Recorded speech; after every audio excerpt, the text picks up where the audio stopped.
Guruve Namaha. I was born in the darkest ignorance. My spiritual master is opening my eyes with the torchlight of knowledge. I offer my obeisance unto him. So what Prabhupada wrote a famous letter, called it Boiling the Milk. Said that, sometimes it's nice to make devotees, but it's also very important to preach to the devotees we have.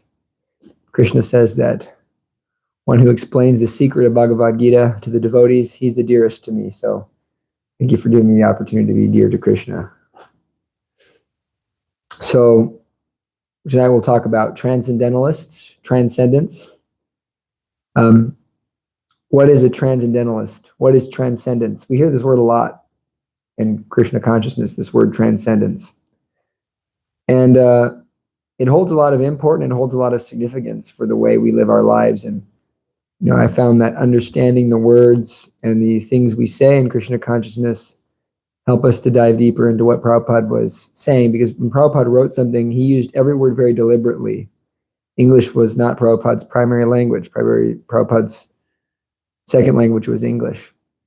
Prabhupada's primary language was Bengali. He also spoke Hindi. So Prabhupada was not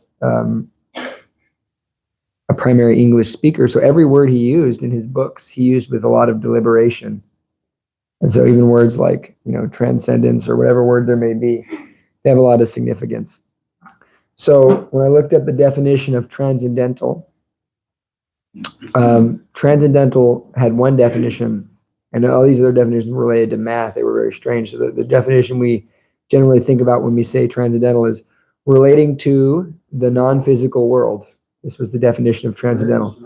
Relating to the non-physical world. So what does this mean for us, for something that relates to the non-physical world? So we understand that there is a non-physical world. This is something that scientists, the modern day philosophers, the modern day people generally don't understand, that there's a material world and there's a spiritual world. There's a non-physical world. And Krishna explains that the physical world consists of earth, water, fire, air, ether, mind, intelligence, and false ego. This is the physical world. And that this physical world is always changing. It's never in a state of sameness. It's always changing. And there's a spiritual world. That spiritual world is Sat Chit Ananda. It's never changing. It's eternal.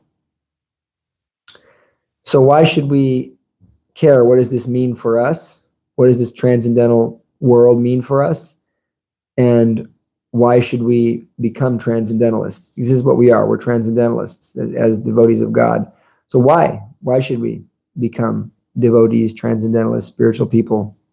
Bhagavad Gita 2:16 says, Nasato vidyate bhavo, nabhavo vidyate sataha, ubharayapi dristanyas tvanyos tattvadarshibhihi. Says that which is eternal, the soul, has no change. And that which is illusion, the material world, the body, has no endurance. The sages have studied this and concluded this by observing the nature of both. So by observing the nature of both the spiritual and the material, we can understand that in the spiritual, that for the body, there's no endurance. And for the spiritual, the soul, there's no change. So that's good news and bad news. The good news is the pain is temporary.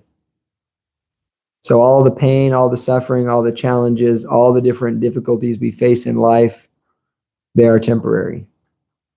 The bad news is the happiness, the pleasure, the joy, that is also temporary. So what is the positive truth of the matter? The positive truth is that Krishna explains that this world is dukkhalayam ashashvatam, that this world is temporary and full of misery. It's not an eternal world. It's not a place we come to enjoy. Prabhupada gave the example once. He said that you don't go to a prison to enjoy. The world is dukkhalayam ashashvatam. It's temporary and it's full of misery. So some people, they don't like to hear that. Some people call devotees negative. But devotees aren't negative. I say this many times. Devotees aren't negative. Devotees are the most positive persons, because devotees are situated in the reality. Anytime we're living a lie or we're telling ourselves something that's not true, then we're not going to be happy. Saying everything is good is not necessarily being positive. But if you're honest with yourself, that's positive. A lie is never as positive in terms of energy than a truth. So the truth is, this world is dukkhalayam shashvatam. Krishna confirms it. It's temporary. It's full of misery. So don't try to enjoy here.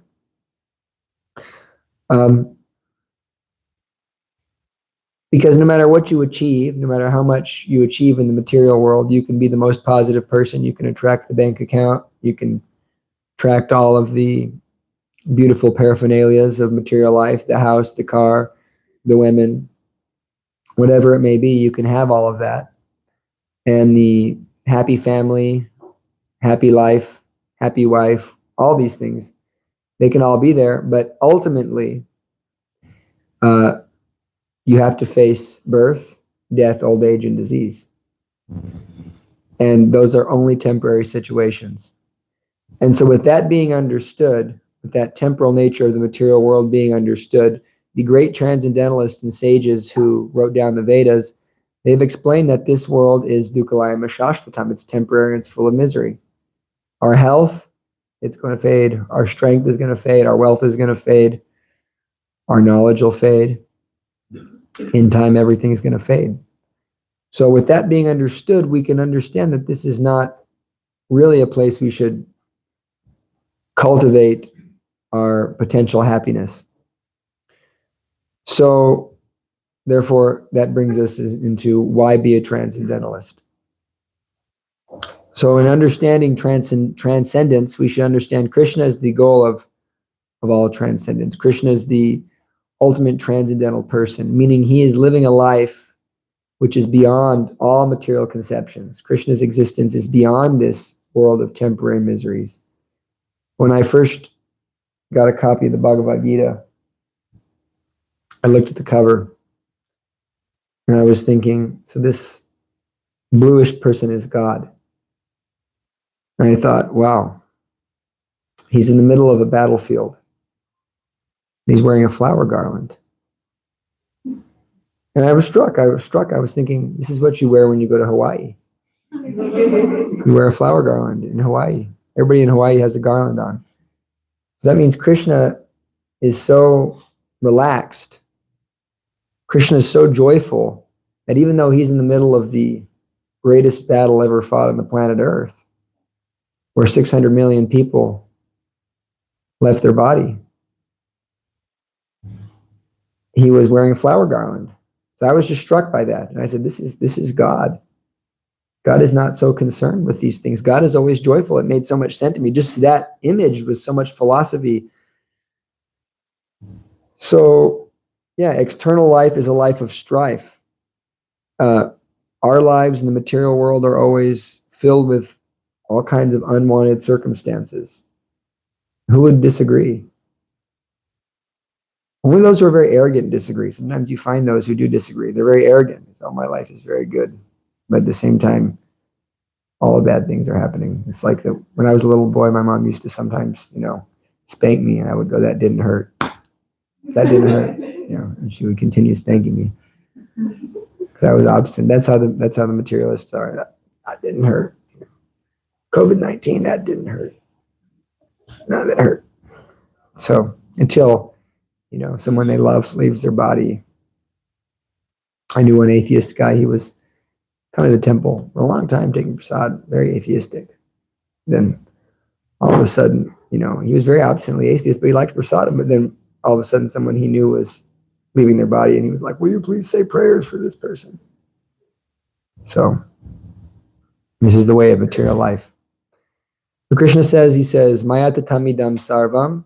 He says that I am beyond this material world. Jagat avyaktina mortina matstani sarvabhutani nachaham teshavashtitaha. I'm beyond this material world. He says that by my all-pervasive form, I'm in everything, yet I'm not a part of this cosmic manifestation. I'm beyond it. So Krishna is not part of this world. He's in one sense everything, but in the other sense he's beyond everything. And therefore he's transcendental. So all of the things that happen in this world, all of the goods, all of the bads, they don't affect a personality like Krishna. So Krishna is the goal of all transcendence. He's the supreme transcendental person, beyond all space, beyond all time. Ishvara Parama Krishna, Satchit Ananda Vigraha. His form is Satchit Ananda, and he's the cause of all causes. So the great sages and the acharyas and the disciplic succession coming from Krishna have understood that we can also be like Krishna because we are part of Krishna. Every living entity is coming from Krishna. This is the nature of God. God is the source from whom everything comes. Every living entity is coming from Krishna. And so you also can be like Krishna in terms of that quality of being transcendental to the pains and miseries and misfortunes and challenges and desires and so many things that are taking place in this material world. We can be beyond them. So with that being said, I wanted to bring up some verses in the Bhagavad Gita. These are famous verses. This is the Stita Pragya section of Bhagavad Gita. Very famous section for those who study Bhagavad Gita. So in Bhagavad Gita 2:56, Krishna says, "One who is not disturbed in mind, even amidst the threefold miseries, or elated when there is happiness, and who is freed from attachment, fear, and anger is called a sage of steady mind." Krishna is giving us a description of this transcendental state in which he is in all the time. Krishna exists like this all the time. But when we resurrect our identity as part and parcel of Krishna, then we also become like this. In this material world, because we're identifying with the body, we're always subject to the relativities. Today's a good day. Yesterday was a bad day. Something good is happening. My income is good. I'm getting along with people good. My grades are good, whatever it is. And now things are bad. So we're always subject to the relativities if we identify with the material body. But once we cease to identify with the material body and begin to accept our identity as part and parcel of Krishna, servant of God, then at that stage, we cease to be affected by these relativities. So one who is not disturbed in mind, even amidst the threefold miseries, or elated when there is happiness. It's kind of a tall order. And who is free from attachment, fear, and anger is called a sage of steady mind. So you can also be a sage of steady mind. And Krishna explains next, he says, in the material world, one who is unaffected by whatever good or evil he may attain, neither praising it nor despising it, is firmly fixed in perfect knowledge. So this is a little piece of advice Krishna is giving us. He says, don't complain. Be firmly fixed. Be unaffected by whatever good and evil comes about. So when I read the Bhagavad Gita, I was thinking this is all very nice philosophy. Certainly it's not actually applicable because I never met anybody who was successful in applying such philosophy. But once I met the devotees, I was seeing, wow, devotees are very much applying this philosophy and they're successful at it. So how do we come to this state of being affected by whatever good or evil comes? Usually, I mean, even generally the material world, if someone just slightly aggravates them on the world of driving in the road, if someone slightly aggravates them, that's a punishable offense, and it's worth becoming angry for and at least saying 1 to 2 cuss words. For so many people, this is the way of the materially affected mind. One of our devotees in our movement, Vaisheshika Prabhu, he says, I practice Krishna consciousness when driving. Whenever someone cuts him off, he goes, I forgive you. He's always thinking this is an opportunity to practice my Krishna consciousness. So how do we become unaffected by whatever good or evil affects us? This is kind of a tall order. So Krishna, he gives us, in these series of verses, he gives us advice on how to do this. The first thing he says is we should detach from our senses, become detached from the senses, because the senses are the cause of all these relativities. The senses are sometimes elated whenever there's sufficient sense gratification, whenever there's sufficient people praising me, sufficient food, sufficient comfort, sufficient temperature, then I can become elevated. Sufficient temporal situations. And whenever those situations are not present, I become saddened, I become upset. So Krishna is saying, become detached from the senses. And so Prabhupada gives us advice on how to do that. He says, first and foremost, you break the 4, what we call pillars of sinful life, these regulative principles we follow. We don't take intoxication, because that's very much indulging the senses. Stop eating meat, don't have illicit sex, and don't gamble. These things will help us originally and begin to control the senses. That'll help us in that way. And then cultivate some knowledge, cultivate some understanding of Krishna consciousness. In this way, detach from the senses. And then Prabhupada gives us, or Krishna gives us, another piece of advice. He says, cultivate a higher taste. Cultivating a higher taste. Param drishta nivartate. He says that all of these things that we're attracted to in the material world, all of these temporary illusions and kind of situations which may seem pleasurable in the beginning, but ultimately will end in misery, all of these situations can be avoided if we have a higher taste. In other words, when one's cup is full, one is unaffected by the insults and the challenges and the hate and the unlimited miseries that are present in the material world. One who has a full heart. And that heart is filled by this higher taste. And what is that higher taste? That higher taste is that relationship that we have with Krishna. That'll give us a higher taste. And so Krishna says, how do we become this sthita pragya, this sage of steady mind? How do we get this higher taste? He says, fix that mind upon me. One whose mind is fixed upon me is a man of steady intelligence. So this is the ultimate advice Krishna is giving us to how to become like him, how to come to his nature. It means fix your mind upon him, because we're going to become what we think about. And if we're always thinking about sense gratification, if we're always thinking about nonsense, we'll become nonsense. And so we're going to think about what we hear about. We're going to think about what we consume. And so therefore we should hear about Krishna. We should associate with devotees of Krishna. We should chant Hare Krishna, engage in this process, and in that way one will develop a nature like Krishna. And so by fixing the mind on Krishna, ultimately by chanting Hare Krishna, one can become relieved from the onslaught of material sufferings.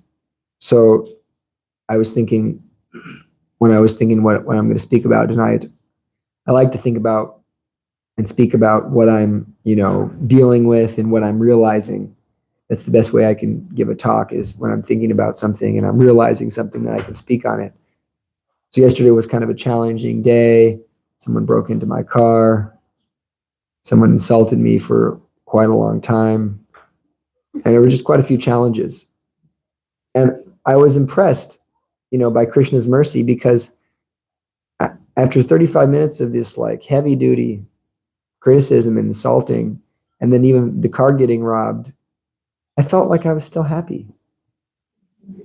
And I was thinking, this is Krishna's mercy, that this sadhana, this stuff works. Because this is usually enough to finish someone after all this stuff for the day, maybe for the week. But I was, I'm good. I'm still happy. Because I was feeling so much happiness in my heart, because I'm so grateful to be serving Krishna. And there's so much taste in chanting, and there's so much taste in being with the devotees and being able to serve like this.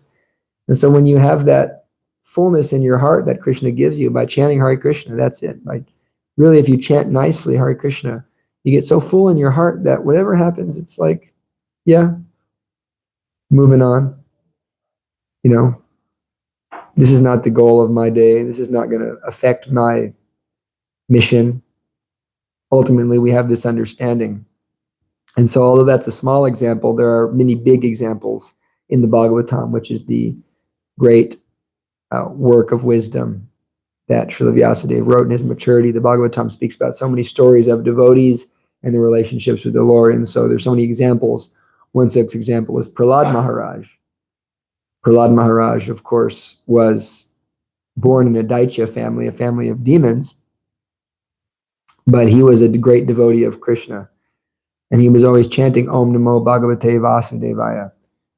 And his father, who was an enemy of Vishnu, of Krishna, hated the fact that his son was a devotee.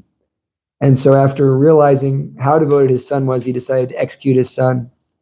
And so this is the original child abuser. And Hiranyakashipu, the father of Prahlad Maharaj, he tried to kill Prahlad Maharaj in so many ways. He tried to crush him under elephants, tried to drown him, poison him, stab him with deadly weapons, throw him off a cliff. So many different ways, burn him alive. And Prahlad Maharaj was so transcendental, he was so absorbed in this higher taste of Krishna consciousness by tasting the power of the holy name, that not only was he protected through all of those circumstances, he was unfazed, and he didn't develop any hate for his father. He didn't develop any animosity toward his father. He simply was absorbed in Krishna consciousness. And so in this way, although Prahlad Maharaj is the devotee and Lord Nrsingadev, Vishnu, Krishna is God, Prahlad Maharaj exhibited the exact same quality of transcendence as Krishna, because he was in that same category of transcendence. He was one of Krishna's paraphernalia. He's an associate of Krishna. And therefore, in that association, Prahlad Maharaj has the same qualities. He was completely unaffected by all the suffering, all the material desires, material challenges. In that way, he overcame the challenges, and Krishna always protected him. So we can also be associates of Krishna by constantly chanting Hare Krishna and remembering Krishna, hearing about Krishna, and eating Krishna prasadam. Haridas Thakur, one great devotee of Krishna, 500 years ago, he was always chanting Hare Krishna. He used to chant Hare Krishna for 300,000 names. About 196 rounds of chanting Hare Krishna. And so many hours of chanting Haridas would do. And so, although Haridas, he was born in a Islamic family, and at that time it was considered very sinful for an Islamic person to convert to so-called Hinduism. And so Haridas was punished by the Qazi, the person in charge of this Islamic state, for becoming a so-called Hindu and chanting Hare Krishna. And so his punishment was that he either give up this chanting of Hare Krishna, become a good Muslim, or he die. And so he chose to continue chanting Hare Krishna, and therefore he was beaten in 22 marketplaces. He was whipped mercilessly. And it's described that as Haridas Thakur was getting whipped, he would occasionally smile at the offenders, at those who were whipping him, but he never stopped chanting. And so after 22 marketplaces, they said, "How are you not dead?" Because Krishna was protecting him, because he was chanting Hare Krishna. He said, "You have to die, because if you don't die, then the Qazi is going to kill us for neglecting his order." And he said, I'm sorry, I definitely don't want that, so I'll die. So then he apparently died. They threw him in the river, and then he got out. His body was completely healed. He walked back into the village and continued chanting Hare Krishna. So he was unaffected, and he didn't develop any hate. He was actually thinking, "Oh, Krishna, please don't let these these offenders who are beating up your devotee, don't let them suffer the consequences of this." Jesus Christ, as he was being crucified, he said, "Forgive them, Father, for they know not what they do." The devotee, he's so transcendental. And then the epic, hero of the Bhagavatam, Maharaj Parikshit, he was cursed to die in 7 days. But rather than becoming angry, rather than trying to counter this curse, Maharaj Parikshit simply accepted it, and in all transcendence, just chanted Hare Krishna.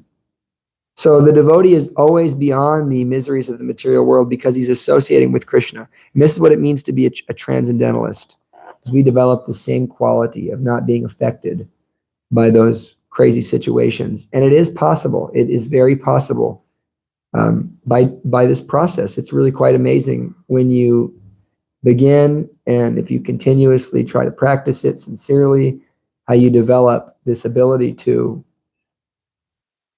overcome and remain happy despite the miseries of material existence. It's really quite an amazing mercy, and it's a magical experience that every person has the option to take.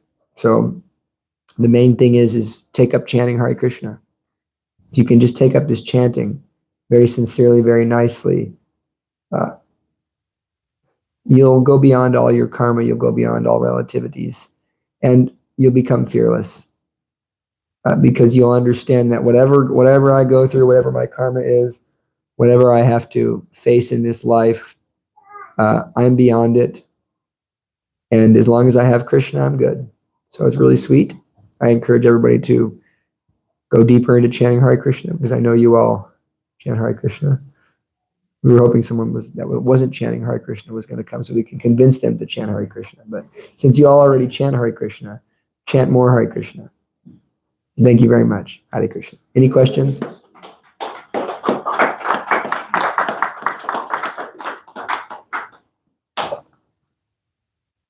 No questions? Okay. Let's chant Hare Krishna.